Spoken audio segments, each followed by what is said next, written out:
Masarap magkaroon ng best friend. May taong poprotekta sa'yo. May taong magpapasaya sa'yo. Pero handa mo bang itaya ang pagkakaibigan para sa hinahangad mong pagmamahalan? Nooy umibig na ako, subalit nasaktan. Ako si Princess. Grade 3 pa lang ako, palagi ko ng kaklase si Ivan.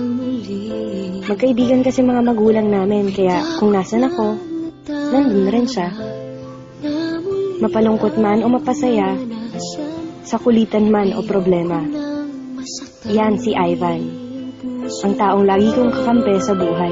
Ngunit nang ikaw ay makilala, biglang nagbago ang nadarama.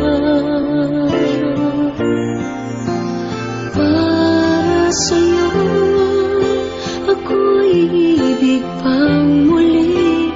Dahil sa'yo, ako'y ibig nang muli. Ang aking puso'y pag-ingatan mo. Dahil sa ito'y muling magmamahal sa'yo. Para lang sa'yo. Isang araw,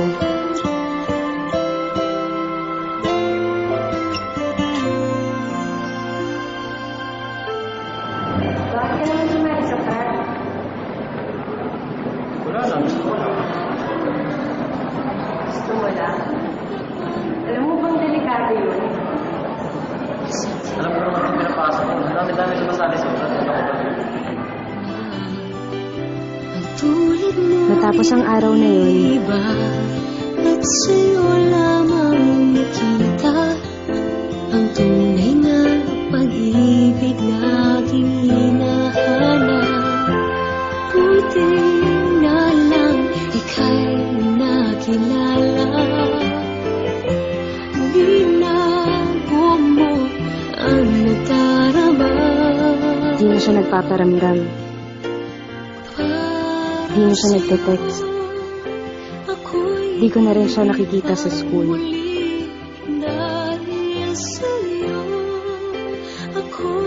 Kamusta na kaya siya? Pinuntahan ko siya sa bahay nila. Pero hindi ko siya naaabutan. Namimiss ko na yung best friend ko. Namimiss ko na si Ivan. Ang lalaking lihim kong minamahal. Hanggang isang araw, Ano ba talaga nangyayari sa'yo, Ivan? Bakit? Wala. May hindi ka sinasabi sa akin eh. Anong kailangan ko sabihin sa'yo? Ba't di ka na pumapasok? Ba't di ka na nagpaparamdam sa akin? Ba't di ka nagre-reply sa mga text mo, Ivan? Ivan! Ano ba talaga nangyayari sa'yo? Ba't ka ba nakangirap sa buhay ko? Ano ba kita?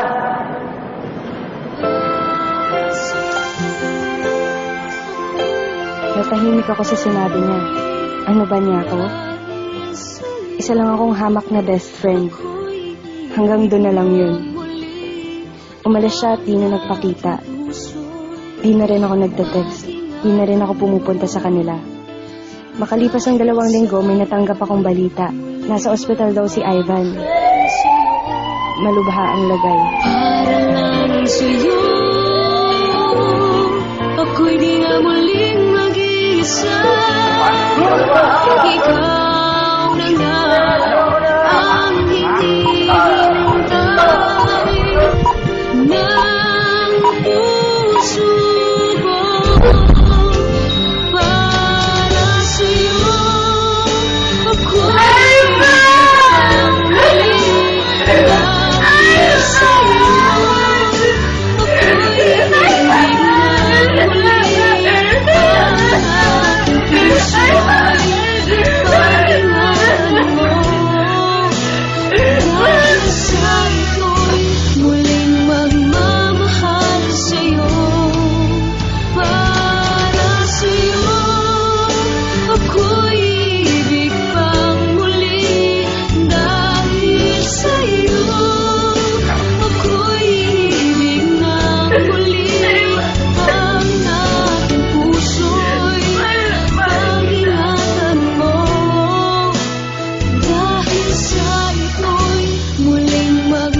sa akin ang cellphone ni Ivan.